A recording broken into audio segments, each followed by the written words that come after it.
ওয়ারাহমাতুল্লাহি ওয়া বারাকাতুহু। সম্মানিত দর্শক শ্রোতা, সকলকে জানাই আন্তরিক শুভেচ্ছা এবং মোবারকবাদ। আলহামদুলিল্লাহ, অনেকেই আমরা বাচ্চাদের হেফাজতের জন্য দোয়া চাই, নিজের সন্তানের জন্য দোয়া চাই। বাচ্চা রাত্রে ঘুমাইতে পারে না, রাত্রে কান্নাকাটি করে, এবং উঠে যায়। সেই জন্য আমরা হুজুরদের কাছে যাই দোয়া চাওয়ার জন্য। সেই ক্ষেত্রে আমরা কি করতে পারি, কি দোয়ার আমল করলে আমার বাচ্চা হেফাজতে থাকবে, আমার বাচ্চার কান্নাকাটি কমবে, সেই বিষয় নিয়ে একটু আজকে আলোচনা করব। প্রথমত আমরা তো অবশ্যই তাদেরকে দোয়া পড়ে ফু দিব ইনশাল্লাহ। আয়াতুল কুরসি আছে, আয়াতুল কুরসি পড়ব, 3 কুল পড়ে ফু দিব, অর্থাৎ সূরা ইখলাস, সূরা ফালাক, সূরা নাস, এই 3টি সূরা পড়ে যদি আমি ফু দিই তাহলে সকাল থেকে সন্ধ্যা পর্যন্ত আল্লাহ তাআলা ফেরেশতাদের মাধ্যমে আমার বাচ্চাকে হেফাজত করবে সমস্ত মানুষের অনিষ্ট থেকে, ইনসানিয়াত জিন্নানিয়াতের অনিষ্ট থেকে আল্লাহ তাআলা আমার সন্তানকে হেফাজত করবে ইনশাআল্লাহ।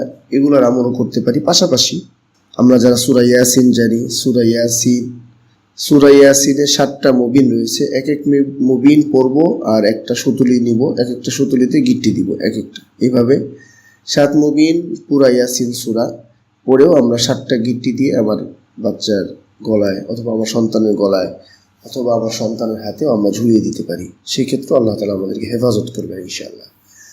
অনেক সময় অনেক বালা মুসিবত আসে, আল্লাহ তাআলা সেখান থেকেও হেফাজত করবেন ইনশাআল্লাহ। সেটার আমলও করবো ইনশাআল্লাহ। পাশাপাশি আর আপনারা যদি আমার ইউটিউব চ্যানেলে যদি যান ইনশাআল্লাহ, সেখানেও আমার সূরা ইয়াসিনের 7 মুবিন ভিডিও আকারে দেওয়া আছে, সেখান থেকে দেখে নিতে পারেন ইনশাআল্লাহ। এখন আমরা যেটি শিখবো সেটি হলো শিশুদের হেফাজতের দোয়া। আসুন শিখিনি। বিসমিল্লাহ। আউযু বিকালিমাতিল্লাহিত তাম্মাতি মিন কুল্লি শাইতানিন ওয়া হাম্মাতিন ওয়া মিন কুল্লি আইনিন লাম্মাতিন। আউযু বিকালিমাতিল্লাহিত তাম্মাতি মিন কুল্লি শাইতানিন ওয়া হাম্মাতিন ওয়া মিন কুল্লি আইনিন লাম্মাতিন। এইভাবে আমরা দোয়াটি পড়ব, অনেক হেফাজত হবে ইনশাআল্লাহ। এই দোয়াটি পড়তে পারি, অথবা এই দোয়াটিও আমরা পড়ব শিশুদের বরকতের চাওয়ার জন্য দোয়া। আল্লাহুম্মা আলকিহিল হিকমাতা ওয়াল ইলমা ওয়াল বারাকাতা। আল্লাহুম্মা আলকিহিল হিকমাতা ওয়াল ইলমা ওয়াল বারাকাতা। আমার বাচ্চার যদি এরকম জ্ঞান স্বল্পতা থাকে, তাহলে আমরা তার জন্য ইলম, হিকমত, বরকতের দোয়া করব। আল্লাহুম্মা আলকিহিল হিকমাতা ওয়াল ইলমা ওয়াল বারাকাতা। আপনাদের জন্য এই ছোট্ট ছোট্ট দোয়াগুলো আমি বেছে নিয়ে আসছি, যাতে আপনাদের অল্পতে মুখস্থ হয়ে যেতে পারে, অথবা আপনারা দেখেও বারবার পড়তে পড়তে ইনশাআল্লাহ মুখস্থ হয়ে যাবে। খুবই গুরুত্বপূর্ণ ভিডিওটি, আপনারা অবশ্যই দেখতে থাকবেন এবং পুরোটাই দেখবেন ইনশাআল্লাহ। এবং আমার পিতামাতা যদি বার্ধক্য অবস্থায় থাকে, পিতামাতার জন্য দোয়া করা। মুরব্বী হয়ে গেছেন, ছোটকালে কত কষ্ট করে আমাদেরকে লালন পালন করেছেন, এই জন্য আমরা এই দোয়াগুলো বেশি বেশি পড়বো। রমজান মাস চলতেছে। রব্বিরহামহুমা কামা রব্বায়ানি সগীরা। রব্বিরহামহুমা কামা রব্বায়ানি সগীরা। এই দোয়াগুলো আমরা ইনশাআল্লাহ আমাদের পিতামাতার জন্য দোয়া করবো ইনশাআল্লাহ। আমার সন্তান আমার কথা শুনে না, অনুগত না, তাকে অনুগত সন্তান যেন হয়ে যায়, সেই জন্য আল্লাহর কাছে প্রার্থনা করা। দোয়াটি কি?